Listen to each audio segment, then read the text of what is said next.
part of it is in interviewing. I'm a big proponent that every single job description should start with the words "to serve our customers by," because regardless of what you're doing, whether you're customer facing in your role or not, ultimately your job is to serve customers.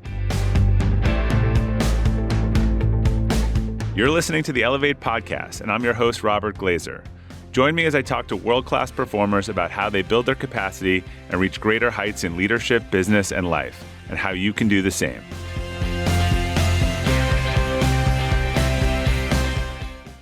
Hey everyone, welcome to the Elevate podcast. Our quote for today is from Robert McAfee Brown. Storytelling is the most powerful way to put our ideas into the world today. Today's guest is a gifted storyteller who helps others craft their own stories, Brittany Hodak.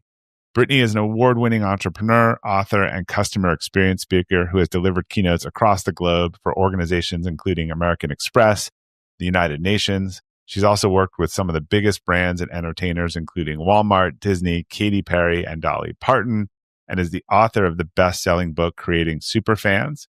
I've gotten to know Brittany over the last couple years, and she's incredibly smart and really good at what she does and very insightful, as you will see.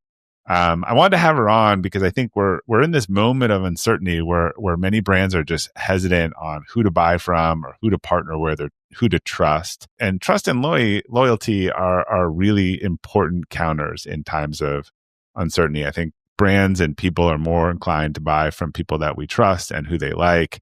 And this is what Brittany's work is all about. She coaches top brands to how to emotionally engage with people and cultivate fandom. And a lot of those decisions are more about the heart, I think, than the head. And sometimes you need people who just want to support you. We see this in entertainment all the time. People will defend an artist from criticism of their work. So as you're going to hear, Brittany has a really interesting background in the entertainment industry that helps kind of inform her mindset. She started very young in the music industry and got a sense of how to engage and what made fans very loyal to musicians. So in our conversation, we'll talk about a few things: her own entrepreneurial journey and how she grew her business, her Creating Superfans strategy, which focuses on storytelling and emotional engagement, and then a little story about how one of Brittany's employees' moms emailed her to let her know that the employee wouldn't be coming to work that day and what that looked like. So thank you for listening. And as always, I hope you enjoy this conversation with Brittany Hodak. Brittany Hodak, welcome to the Elevate podcast. Thanks for having me, Bob. Great to see you. You too. And look, I always, I think it's interesting to start at the beginning, get into the childhood therapy stuff. But I think you have a particularly interesting childhood anecdote. I read that your first job ever also was at a radio station at 16. So tell me, what were you interested in and how did you kind of end up with that job at the radio station? So I was obsessed with the music industry from the time I was so small. That's all I wanted to do was work in the music business. But you didn't want to be a singer. You wanted to work in the music business. Okay. I think I did. I think very early on, you knew your talent. Were very honest that was not going to be my path. They were like, "We love you. You have no vocal ability." So it was very much like learn an instrument or figure out another way. And I don't know how I learned about music managers, but I wanted to be one really small. I can remember being 8, 9 years old. And then I was very interested in fan clubs because, back in the day, you would write a letter to your favorite celebrity. And oftentimes you would get stuff back. And I have an older brother. He's 5.5 years older than me. And he was really into sports. And so he was always sending off baseball cards or basketball cards or whatever to get autographed. And players would just send them back in the mail signed. Or if you sent a letter to somebody really famous like Michael Jordan, you'd get, whatever the standard thing was back that wasn't signed, but was signed with an auto pin. And you could, it was a poster for your wall or whatever. So I was very interested in the mechanisms of fame beyond the actual performer. And the closest thing we had to the entertainment industry in the town that I lived was our radio station. And I was obsessed with the radio station. I won so many call-in contests. Every station knew me, and you had to wait. One of the stations, it was 30 days before you could win again. Another one, it was 2 weeks before you could win again. But I would always try to win something on whatever my day was. And then finally, when I was 16, there was a job shadowing assignment at school where you went to go spend a morning at wherever, represented what you wanted to do when you got older. And I had asked to do it either at the radio station or the TV station. And the radio station said yes. I went there. I spent 3 hours there. It was the first time I'd ever been on the floor where, all the magic happened, yeah, where all the recording was. I just was in the don't meet your heroes that, this exactly, yeah. yeah. I was like, wow, I've never been past the lobby where they give you the envelope and say here are your movie tickets. Again, please don't call for a month so someone else can win. So yeah, I had a great time and I said, please hire me. I will do absolutely anything. And they said, well, you look like you're about the right height for our mascot costume. Do you want to be Sting the Bee? Wait, a radio mascot?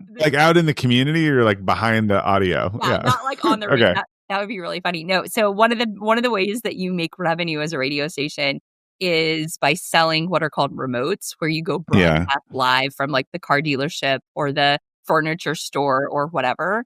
And I was the mascot. So I would literally stand by the side of the road with balloons waving to try to get cars to come to whatever we were broadcasting live. Like the sandwich billboard guys, right? Sort of. Yeah. Yeah. Okay. But I had to do it with big guys. So this makes sense. I find these questions super interesting. How people's I can already see how the fandom stuff and how people responded to you probably made a pretty indelible impression. It did, and it was really cool to see how other people thought those radio DJs were famous, right? It was they would come and they were like, "You're Cindy? Oh my gosh, I listen to you every single day on the way home from work, or I listen to your show every night." And it was really cool to get to see that up close as a teenager. So what was better than your expectations, and what was disappointed sort of from that experience? What did you take away with it? So I remember thinking, how did I get this lucky? Because with the job, so I grew up the job was based in a town called Fort Smith, Arkansas. I grew up right on the state line. I was in Oklahoma, but it was a border town. And it would be regularly over 100 degrees in the summer. And so the rule was I only could spend, depending on the temperature, 10 or 15 minutes of every hour in the suit. And so I would be in the suit for 15 minutes and then I would have a 45-minute break. And you would think this is well before OSHA regulations, but I probably really could have died though. Yeah. I don't know if they had somebody faint once upon a time. That was the rule. That was when they would sell it to whoever, was buying the remote. It was you get the bee for 3 hours, but that 3 hours was only 45 minutes. And so it was 15 on, 45 off. And then for that 45, I was just hidden somewhere in a break room because, nobody could see me without the mascot hat on. And I remember thinking, what a cool job that, I would have done it for the full 3 hours and never complained because I thought it was so fun. But they paid me the whole time. And I remember that opened my eyes to the fact that that you could really pay attention to what the expectation was and what the payout was for jobs. So after this, you were determined to go work for a music magazine or a record label, right? I had a really good break that my maiden name was Jones. And one day at work, the manager said, I keep seeing ads on TV for this movie, this Bridget Jones Diary. And I keep thinking we have a Brittany Jones. What could we do and call it Brittany Jones Diary? And I said, well, you're always trying to get more traffic to the station website. What if I just interviewed the bands that came to town and wrote about it? And he said, oh yeah, that other movie that's about to come out, that Almost Famous movie, that's starting to get some award show buzz. We should do that. Just make a list of all the bands you want to see. We'll set it up with the labels. You can interview them, write about them. You must have passed out when he said that. Yeah. I was wait, what? So as a 17-year-old kid, it literally became my job to hang out with rock stars and brag about it on the internet. I had a music blog that started at that station and then later was syndicated to some of the other stations within the same station group where it was just me talking about the show or hanging out with the band or whatever it was that I did. And that to me felt truly unbelievable. And I think that's what really made me say, okay, I can never have a quote unquote regular job again because there are these unbelievable perks that exist in some of these entertainment jobs. So where did the pivot to marketing come? When I was in college, so in undergraduate, I think it was required to take 2 marketing classes. And I had this professor named Scott Markham who was just brilliant. He had to be in his 70s. And he was this just wild gentleman. He was from Louisiana, Cajun, like super thick Louisiana accent. And he had these crazy stories of when he had moved to New York City and worked in marketing. And then he worked for Dun and Bradstreet, and they had sent him like all around to do stuff. And I just thought, this is the most fascinating man I've ever met. I want to sign up for all of his classes. And so I ended up taking every course he taught over the next like 2 years, enough to where I had a marketing minor because I took so many courses. You're like his groupie. I was. Yeah. It was so funny. And I'll never forget, like, he was not, people either loved or hated him because he's a very non-traditional adjunct professor. Like, he didn't teach from the book. Like, people were, people who were used to getting 4.0s were like failing his class because they're like, there's nothing to study. What do I do? And I'm like, listen at all. Like, and they're like, how do you even take notes? He rambles. And I'm like, don't take notes. Just like listen to what he's saying. So I loved Dr. Markham. He was so fantastic. And I fell in love with marketing because of that. And I went on to get a master's degree in marketing and fell in love with it even more. And then when I was 27, I launched my first marketing agency, which is what has led me down the path that I'm on now. But it honestly, I had no idea what marketing was until I took that first course, or I'd never heard the term marketing to describe this thing that I was sort of naturally drawn to before I took a class with him. And wasn't you started Zine Pack, but wasn't that based on the business plan you wrote in college? Yes. So I went to a college, so the University of Central Arkansas, and part of the honors college assignment was that you had to do this big thesis project, and it had to align with what you were going to do after graduation, like in a perfect world.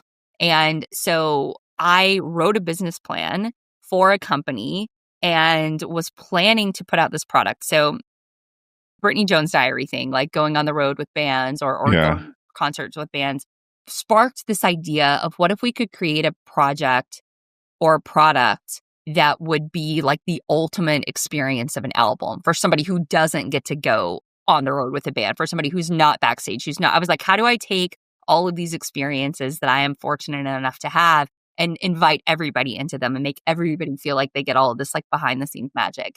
And so there was a band, Goodnight City, that I went on the road with. I'd written this thesis project that was, I'm going to help this band launch their debut album. And so I spent, I don't even know, like a couple of weeks over the course of the summer with the band, like taking pictures, doing interviews, doing all of these things. And the culmination of my thesis project was going to be their major label debut. And the label had said, yes, this is cool. We can do this as like a part of our promo project. So anyway, I worked on this for like 3 semesters. And then in my final semester, the band broke up. And so there was going to be no album. There was going to be, nothing for me to graduate with this interdisciplinary honors minor that required this thesis, this capstone project. Your thesis blew up. It blew up. Yeah, it literally blew up, which a funny side note to that story is I needed a new thesis that I could put together and say that it was tied to something. And so I ended up setting a Guinness World Record to satisfy the thesis requirement. And I got several friends to help me, and we created the world's largest Christmas stocking. We made a Christmas stocking that was nearly 60 feet tall. We filled it with, it was about 11,000 toys that we collected throughout the community to donate to local charities and kids in need. But that business plan that I had written became my first business like 5 or 6 years later. So I graduated. I had this idea. I was trying to sell this idea into the first couple of record labels that I worked at. I was like, I really think this would work. I know this would work. I did all of this groundwork. I have these, I have everything we need. I just need someone to say yes. And I couldn't get anybody to say yes. And I'd become friends with one of the music buyers at Walmart. Her name was Jenny Radio, and she was so incredible. I worked with her as I worked at these different companies, and I was like, I really want to do this. I know this will work. And I couldn't get it done at company A. I couldn't get it done at company B. I can't get it done here at company C. So I'm about to go try something else. And she said, Brittany, stop. Like, do this yourself. Go do it. So what was the Like, what did the company do? So Zine Pack, which the word Zine Pack is, well, the first several words that we wanted to like call the company we weren't able to get the trademark for. So Zine Pack was short for magazine package. And it was the idea of taking an album and making somebody want to buy it in a time where digital music was taking off, and it was easier to just download a song than to go buy a CD. Like, how could we make somebody want to own physical music again. And so the idea was if we took like a coffee table book and packaged music inside of it. So it was all the things that I was mentioning before, the exclusive interviews that you're only going to see here, the behind the scene photos, really cool collectible merchandise, whether it's like, bumper stickers or, patches or whatever, like all packaged together with the album. And so that was the idea. But each one is different, or it's like okay.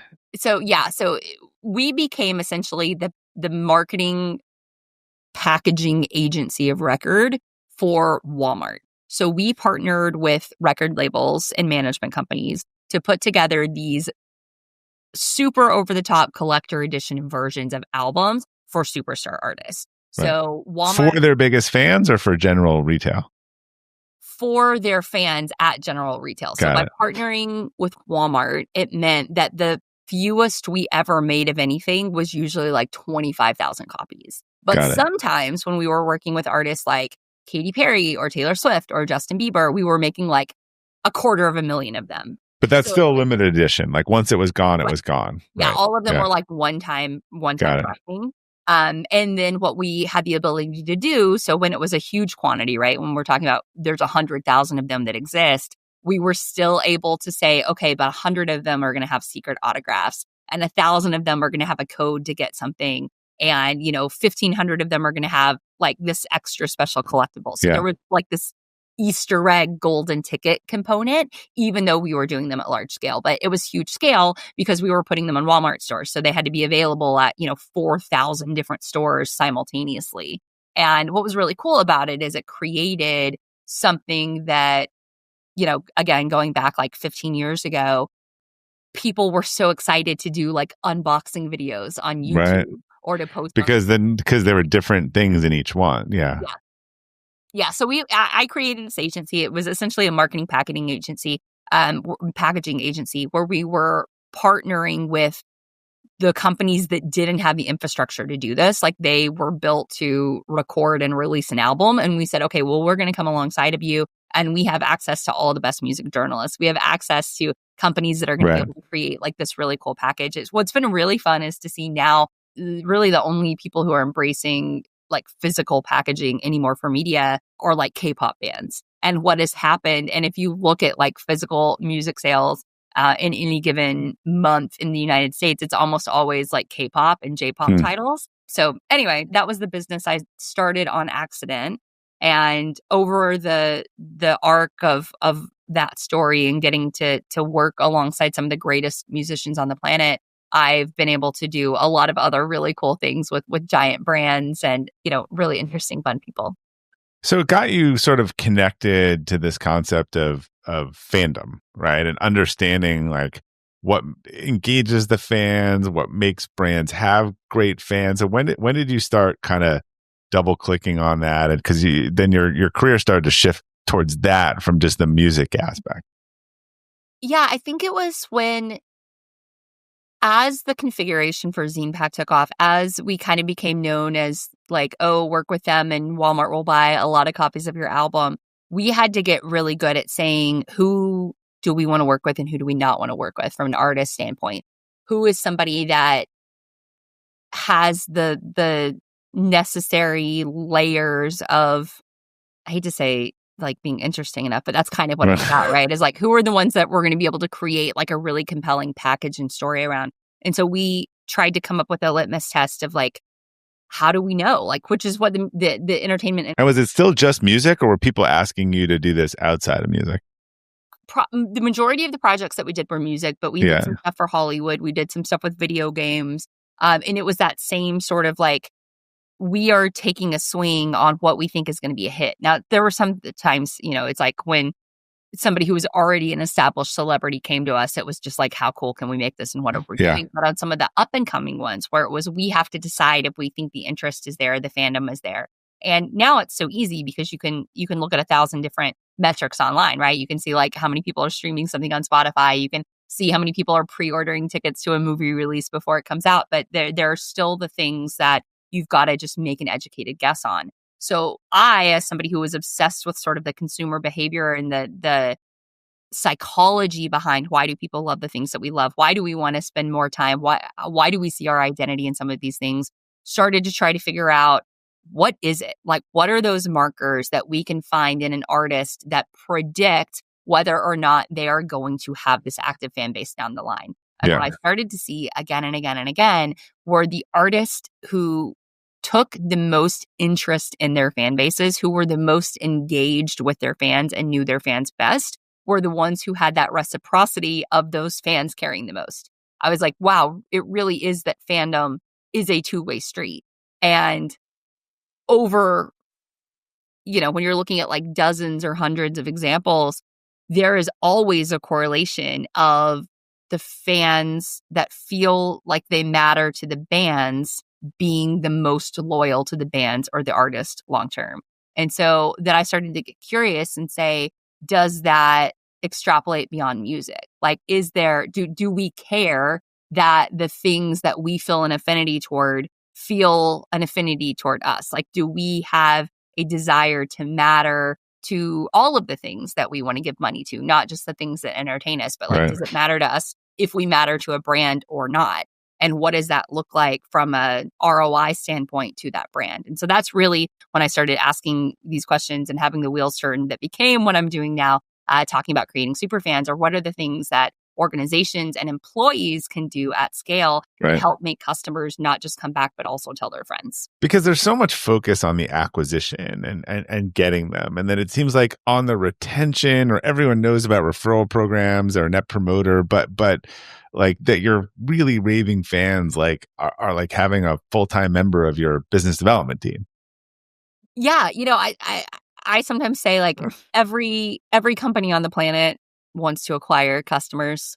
The good companies talk about keeping them, like not just acquisition, but retention. But the truly great companies, the ones that really understand it, don't set the bar at just retention. They set it at advocacy. And they want to know what percentage of their new customers are being referred by existing customers. And this is true on the employee side as well, too. Like, it is a great indicator of the health of your business if the majority of your new employees are being referred by your existing employees. Like, are you tracking how much of the growth you're earning through advocacy versus you're buying through other means? Yeah, it just seems like, I know there's the 1,000 raving fans sort of essay, like, but people are focused, and in the Instagram world, I think they're fooled by some of these numbers, right? Like, I have 1 million followers or thousands of friends, and really like not the ones that really matter and are their high leverage, and that are, well, companies are sort of, they're obsessed with the net promoter score, but they think about that. I think B2B companies think about that more than B2C companies, right? And measure it in terms of understanding like which of these customers are like constantly like recruiting other people and keep coming back. Yeah, I think B2B companies do, and probably because Net Promoter Score, which has been around for 35 years now, really kind of started in that B2B space. Net Promoter Score has done a lot, right? It has certainly become the standard for a reason, but I don't believe it goes nearly far enough, even in B2B, and especially not in B2C for a few reasons. Number one, it's a hypothetical question being posed about something that could happen in the future, right? How likely are you to recommend this to a friend? Like, it's not really, it's a potential future measure of a behavior rather than looking at something that's happening right now, right? Like, it is much better for you to know right now what percentage of your business was referred by customers than what percentage of the 1% of people that did your survey say that they might recommend you to a friend in the future. Yeah, you have. I've seen companies where they have referral sources that they're not doing anything for, that literally provide more sales than some of their salespeople. Oh, absolutely. And so there's a company called Mention Me that is in the B2C space, but they do a lot with affiliate referral and advocacy marketing. And in this big meta study that they did over a course of several years, what they found is somebody who is referred to your business by an existing customer is up to 5 times more likely to refer another customer.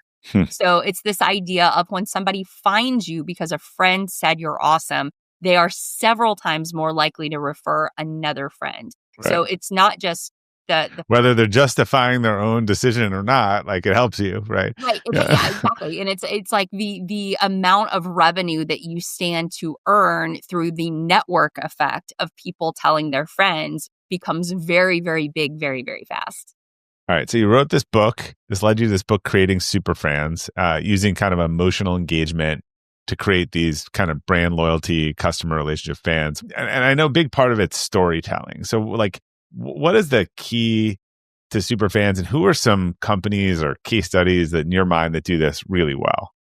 So there are a lot of companies that do it really well. One of my favorite examples that I talk about in the book is a company called Chewy that sells Yeah. pet food online. Are you familiar with Chewy? Yeah. With customer. Yeah. Yeah. So you know that they do a great job of making you feel truly valued as a customer, and because that they go viral all the time.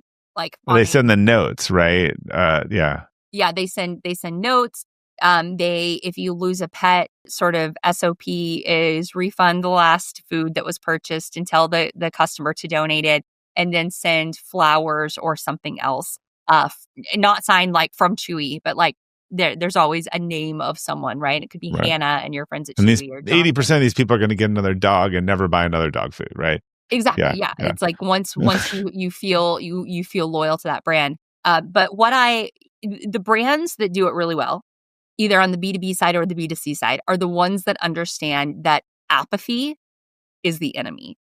And I think this is something that is not understood by nearly enough leaders, Yeah. is that the single biggest threat facing your business is not a lack of awareness. Like that's what people think sometimes, like, oh, it's a marketing problem. It's a promotion problem. It's a throw money at it, buy eyeballs problem.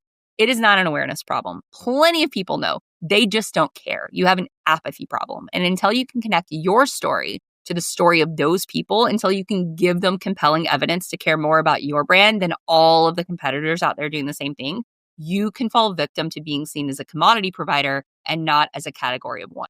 Is the apathy from customer, your current customers, or prospective customers?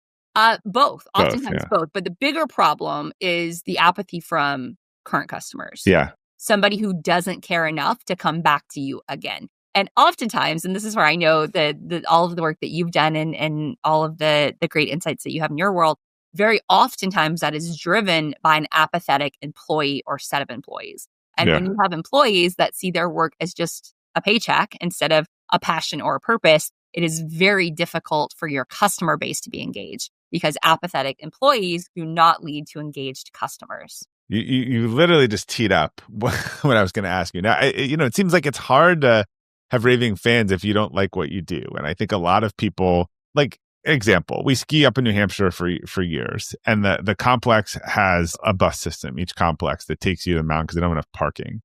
And I don't know, for the first 3 years, we had a bus driver. I don't remember the bus driver's name, but they stay on the same route. And in the last couple of years, it's Jessica. And Jessica, like, if I could refer someone for bus, like, Jessica is the friendliest person. She has like a Venmo thing on there that we always give to. She does Girl Scout cookie sales on the bus where you buy them and then she brings them to you. She remembers everyone's name, everyone's house. Like, if I get on and she's like, "Oh, where are the other 4 people that came with you this morning?" Like, do you like? It's just it's such a pleasure watching someone like engage and enjoy their job, and I have to assume it's more enjoyable for her than being like, "Oh, I don't want to drive this route today." But I'm always like, I'm just shocked at how well she does her job. Yeah, I love that. And so Jessica is what I would call the acting chief of experience. And in the world we live in today, whether you're a service-driven business or not, you ultimately have to lean into experience as your competitive advantage, because Yeah. everything else can be copied, right? It is so much harder to copy the experience of your business than everything else around it. Every single employee has to know that at any given time, they are the ones that people are going to not just remember, but base their perception of the entire company on. Like, I guarantee you that there's now a halo effect in your mind of when you think about Jessica, it Yeah. colors the way you think, not just about that bus ride, but about the entire experience, the entire few days that you're at that resort. Can you teach that, or is that something you have to interview for? It's a great question. I think it's a combination. It's kind of like saying, can you teach basketball? you can, right? Like there are things that you can coach anyone to be better by teaching them the fundamentals, by giving them the skills that they need, but you cannot teach anyone to be Steph Curry or LeBron James. There are people who are born with talents that will lead them to be better than 99% of the other people. So part of it is in interviewing. I'm a big proponent that every single job description should start with the words "to serve our customers by." Because regardless of what you're doing, whether you're customer facing in your role or not, ultimately your job is to serve customers. The customers are the reason your business exists. I have a set of interview questions that I encourage people to ask around service, around the idea of creating experiences, around continuous learning to help sort of weed out people that don't have an experience mindset in the way that they think about their role. But then you can absolutely teach everyone to be better and give them guardrails if they want to be, I get yeah, if they want to be better. Like and I know you know obviously you literally wrote the book on how we sort of help some of those people who aren't a great fit find their next fit. But what I have found over the years is the majority of people do want to do this. People want to feel connected to a purpose. They do want to serve in a capacity. And it's about framing it in a way that they see how their unique talents can be best utilized. And like, I know something you've done really well, and a big part is storytelling. So talk about how storytelling is a big part of the experience. So our brains are hardwired to react to stories, much more so than facts or figures, right? We are emotional beings by design, and stories are the mechanism that we have passed down information since long before we were recording history in any other way.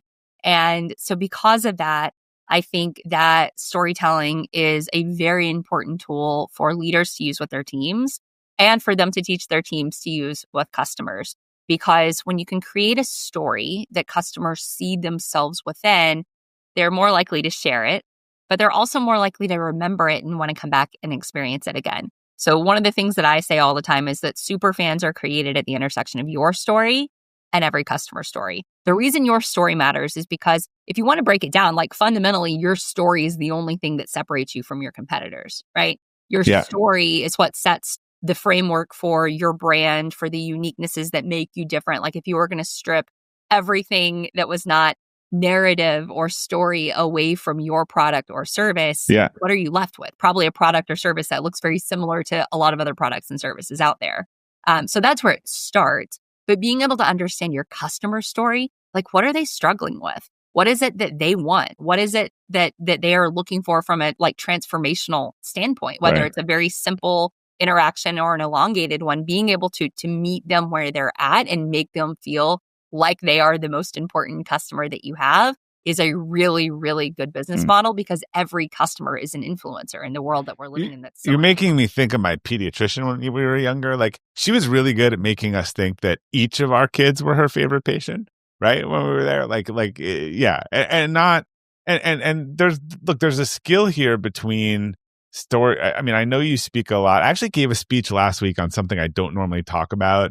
But it was a specific kind of technical conference, and I told very kind of personal story. It was super short. It was like 20 minutes, and it was just not funny. I got a lot of comments afterwards. People were like, I love that. I was like, really? I mean, I feel like I said the same stuff as the guy before me. They actually didn't have everyone coordinate, but I think it was the authenticity piece of it, right? And I think there's this yin and yang between storytelling. Like I kind of told a story, but it was authentic around, look, like this is where I screwed up. This is where I see a lot of people totally kind of being unrealistic. And I think sometimes storytelling can it's a balance, right? Between you got to make it real, but it's also a good performance.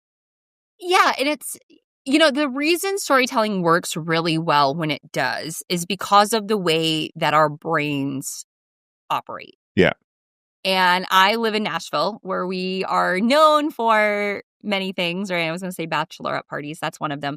Also, people there really don't want to be known for that. I can tell. And yet it's like a sore spot. Yeah. Every year the rankings come out and we're like, oh, wow, somehow even more bachelorette parties came here than normal. But country music songwriting, right, is one of the things that Nashville is known for. We have, I believe, the most talented musicians in the world and songwriters and artists in the world. And one of the really great paradoxes about all music, but country is the lens that I sort of learned this from, is that the more specific a lyric, the more universal its power and its appeal because of the way our brains think. Because when you hear me talk about my kids, Bob, what do you see in your mind?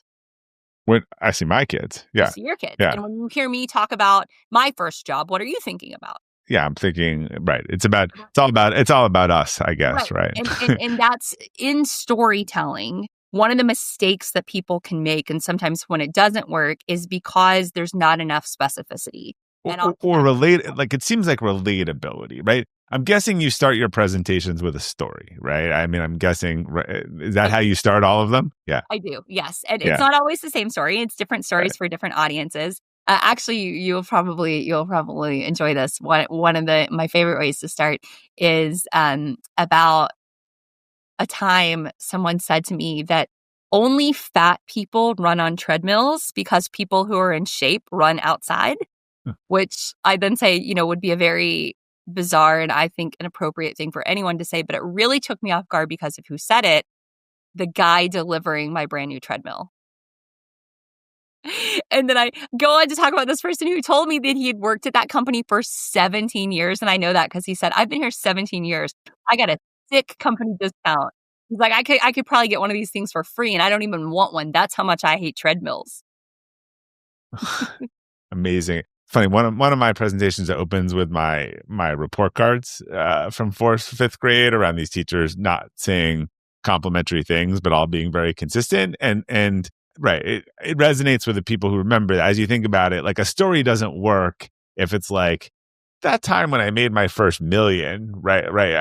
As you say, I think the other person needs to see themselves in it. I think that's an interesting insight. I probably knew that some part of that intuitively, but have never verbalized that.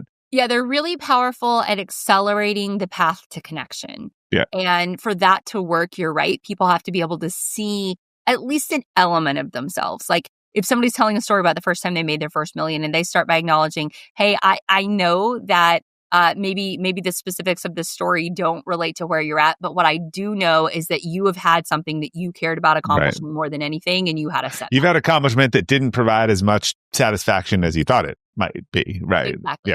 Yeah, and by framing it that way, what you're doing is inviting people in to say, I want you to see yourself in this story, even if the specifics that I'm describing don't match your life. All right, let's flip this 180 for a minute, because we had this talk months ago somehow when we were talking about, maybe it was a Kids These Days story, but I think we could look at this of like how to create. It's probably a good idea to create a super fan in your boss or in the people that you work with, right? And not the other way around, which is like, what can you do for me? And, we were talking about sort of some of the parenting these days and how there's kind of no firewall at companies. And I was telling you I was working on this book, and you told me this amazing story that I actually included in the book. But it's shockingly, it's funny. I was talking to some people of younger parents, like kids a little younger who don't have the viewpoint you do of sort of hiring kind of the kids out of college. So they just don't see this phenomenon in parenting, but it's just, there's no firewall at college anymore. Like it used to be, the kid went to college and the parents are involved, and now there's no firewall in the workplace. And so if you want to think about this, to me is an anti-Superfan story. So why don't you tell it? Well, it's funny that the college side of, I was having a conversation with a friend the other day. And her kids are a little bit older than mine. And she was saying, yeah, of course I'm involved. I'm paying like $100,000 a year for my kid to get their education. Like, I think back before college was so expensive, it was sort of like goodbye and good luck. And that's why some of the customer service demands come. Oh, I want the pool and the so I get that. Colleges have lost the plot on like, are we delivering you a service and you take it, or you are our customers and tell us what you want? Like they're kind of stuck. I agree with you on that. So I had started this company, and I think I was like, I don't know, 28, 29 years old at this point, had been running it for a little while, was hiring people, and had about a dozen employees. And so it wasn't like my first time hiring someone, and I'd interviewed this candidate and thought that they would be really great in the job. They also had a really unique sort of set of experiences. They hadn't worked in the music industry before, but I thought that there was some transferable skill set of this other job that they had had. So we hired them, and the very first week, I got an email on like a Wednesday from that employee's mom. I missed it was the first week, just to be clear, when I heard this story. It might have been the second week. It was the first. But this is like, we'll go at least the first month. Yeah. Brand new employee, first or second week. I very specifically got an email on a Wednesday from the parent who introduced themselves. This is somebody I had never spoken to, never met with, had no idea that this employee even had parents, right? Like this was just out of the blue. From the parent saying, I wanted to inform you that my child will not be at work on Friday. We'll be taking the day off because on Thursday they were going to be going to a midnight movie premiere with a friend group. And the parent thought it was not appropriate for the child to come to work that next day, Friday, because they were afraid that they would be overly tired, both for the train ride into the city and then the ensuing workday. The 17-minute train ride into the city, right? This is not like a 2 hour. Okay. Yeah. This was not like you've got to drive an hour to the train station. This was like the PATH train from New Jersey into Manhattan.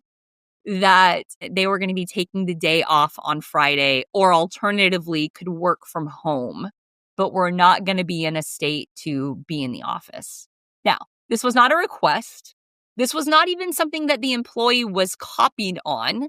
This was an email from. But clearly, so many things go through. Okay, so clear. This is the employee's second week of work. I even missed that. That's work. And clearly, the employee gave the CEO boss's email to their mother, knowing what they were going to do with it. So this wasn't like there wasn't like no intent in this. There was clear intent in this. Right. And there was no like, let me try to handle this. It was, I'm going to have my mom email my boss to say, I will not be at work. And not like, you could have just stopped it there, right? Like, but I'm going to a midnight movie premiere. And I'm going to a personal thing on a weeknight, and therefore I can't be at my job the next day. Right. For those people who don't think that this permissive and overbearing sort of pandemic that we have going on in parenting is problematic, this is how it's showing up in the workplace. Yeah. And I remember being so shocked by that email. And like, I was working it was an entertainment agency, right? Like, and I was like, are they giving us these details because they think, well, first of all, it was like huge red flag, right? For the employee. But then it was like, did they think that because this is an entertainment based job, that saying, oh, I'm going to be in a movie was going to like get you points? And that's why which would all be bad even if the employee sent it, right? This is, Yeah, it's like so many layers of me being like, what was the thought process that went into? Okay, so how did you reply, and who did you reply to on this email? So I thought about whether or not to reply at all. I think I even texted some friends and was like, what do I do? Like, have you ever been in a crazy situation like this? Like, am I the only one who thinks that this is absolutely wild? And very quickly, my friends were like, "No, this is not. This is the new normal." Oh no, they said this is not normal. Okay, not normal. Yeah, this is crazy. I've heard of parents. Look, I've seen the college stuff and these college Facebook groups that these parents in are just terrible. Like the conversations they're having and stuff, their kids would die, or maybe they wouldn't die if they knew it. I've heard of them showing up to jobs and job interviews, but this is the tip of the iceberg. All right. So what did we do next? So I replied to the email to the parent and copied in the employee and said, if your employee wants, or if your child wants to continue to be employed here, they will be at work on Friday. And wow, good for you. Up to your child to decide. Did you use the word child? Because that would be appropriate. Yeah. I probably used the word son or daughter. But yeah, no, I let it be known that this child would decide if they wanted to continue to be employed in my workplace and would let me know directly, as it was outside of the confines of my job as CEO to coordinate employee attendance with my employees' parents. And did they reply to you, or did the employee? No. And did the employee? And so what happened on Friday? The employee came to work on Friday, a little bit grumbly, but was at work. Were they like embarrassed? Would they not look you in the eye, or was this like normal to them? There was a lot of avoidance. Yeah. Okay. This employee very quickly had several colleague complaints. Shocker. They weren't an independent worker. I'm surprised to learn that. Yeah, and just very. So there was somebody who he'd hired like a few months earlier whose job title was like coordinator, and we had hired this employee with the title of senior coordinator because they had a little bit more experience, even though in a different industry, were a little bit older. So they were making like a few $1,000s a year more or whatever. And we'd given them this title of senior coordinator. And the coordinator came to our office, like trying not to cry, but you could tell there were like tears flowing in the eyes that were like, I have done everything I can. I have tried everything I can, but I keep being told by this person I'm a senior coordinator and I don't need somebody who's just a coordinator trying to tell me how to do my job. And she was like, and I just can't, I don't know how to reply. I don't know how to respond. I've tried to be diplomatic. I've tried everything. But she's, the employee was saying, like, I literally don't know how to handle somebody saying, I'm not going to listen to you or learn from you because you are just coordinator and I am a senior coordinator. And so we were like, okay. We got to figure out how and yet this person's mom came and made their lunch every day for them or something like that, right? You learned. Like, this is crazy. So they were not, this did not last that much longer. No, it was we had said after, I mean, it was weeks, not months. It was like 6 or 7 weeks that we said, like, look, this is not working. This is not a cultural fit. Yeah. Clearly, also possibly not for your parents. This is maybe not a good fit, so we need to talk about like what we need to do. I'm gonna come to the interview next time. Basically said, yeah, I've been trying to apply for new jobs since the movie incident, right? Like which we sort of assumed. Yeah. So it was like, all right, let's figure out what this looks like because this has become disruptive to the entire office for you to be here because the bad vibes were certainly being felt. Like there were lots of aftershocks from each incident. That is still the most ridiculous. Yet, I bet you there's some people listening to this and feel free to write in. Like, I'd like to hear more of these stories because I think people don't, you have younger kids, but again, you see the workplace side. I think some people don't believe that some of these parenting things are actually turning into this. And I hear more and more stories like this to be like, yes, that we need to change this because it's becoming a problem in the workplace. Yeah. Well, and it's really bizarre because I wonder what is the intended outcome of these like overly involved parents? Like, what are you hoping? Are you hoping that you just continue to like remain in a very engaged role in your kid's life forever? Like, I just think it's from like a psychological standpoint, like what is missing in these parents' lives that they are trying to fill with continuing to be like their own purpose, like that is usually the answer, right? It's like, can you get a puppy or a hobby or well, there's something in this too, like, and I know you're really good at it with speaking and otherwise. You saved me some great tips. I think people look at the transaction, the first interaction, right? And I think you put a lot of focus on like what happens after. Again, it's not that you just got the person hired, right? Or you sold something or they hired you to speak. You're really trying to always be reinforcing that was the right decision, that you're there to help them. That's a big part of this, right? Yeah. And I think our brains crave simplicity, not complexity. Yeah. Right. We want to constantly have reinforcement that the thing that we believe is true. And that's part of, I believe, why we see some of the problems that we see across the world, but specifically in the United States today, with things becoming increasingly polarized, increasingly feeling like people have, like it's black or it's white, it's this or it's that. It's because the brain hates cognitive dissonance. Exactly. Feeling like something is challenging to this thing that I believe or I think. It's like the root of every issue, right? Yeah. Root of every single issue. And it is true with every part of everything for an employee or for a customer of, am I getting reinforcement of a narrative that this is a great place to work and I love it here? Or am I getting reinforcement of the idea that this isn't for me and I don't feel safe, or I don't want to be a part of this, or I don't like this, or I'm miserable, or whatever. And so these little tiny micro moments that in the course of things should mean very little actually become another proof point, another tally mark on this side or the other side. And so if you can use, in my book, I describe this as intentional experience design. Like, how can I find lots of little ways to reinforce and show you made a great decision to come work here. You are a valued part of your team. Things work better when you're a part of it. All of those little things versus like somebody painted my house a couple months ago and it was like a terrible experience. And because of like, to the point of like some things got painted the wrong color, like brown instead of white, that I was like, whoa, look at the scope of work. Look at this. Like I literally came home and like all my doors were the wrong color. And the deck had like all of these. Is this student painting services? I never understand why people would use one of those. It was terrible, right? But like because of that, then I was like, well, now I need to micro manage. Right. Like before, where I would have been like, oh, it looks great, fine, thanks. I was now looking for things, right? I was like, oh, there's paint all over the sidewalk. Like you didn't put a drop cloth down, and now my sidewalk has like paint all over it, and I need you to fix that. Right, and they deserve it. We had a vendor years ago that screwed up our first bill and overcharged us by like $15,000 or something like that.